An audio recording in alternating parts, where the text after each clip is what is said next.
317-й день в погоне за рекордом Гиннесса по суточным подтягиваниям, который на данный момент составляет 12 345 повторений за 24 часа. Сегодня мы восстанавливаемся от нагрузки, которая была до этого. Я напомню, что в предыдущие 10 дней мы выполняли 10 тысяч подтягиваний. Мы это сделали, друзья.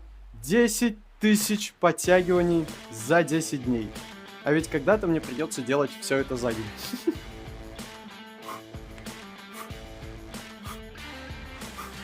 То есть по 1000 подтягиваний каждый день. Сегодня немного решил развлечь себя, поделал различные элементы на турнике, вспомнил старые добрые времена. Делал как динамику, так и силовые элементы. В любом случае это помогло немножко отвлечься от этой монотонной работы с классическими подтягиваниями. Скоро будем возвращаться к нашим классическим интервальным тренировкам, к нашим обычным нагрузкам и будем увеличивать их, готовиться к суточной попытке. Поэтому работаем дальше.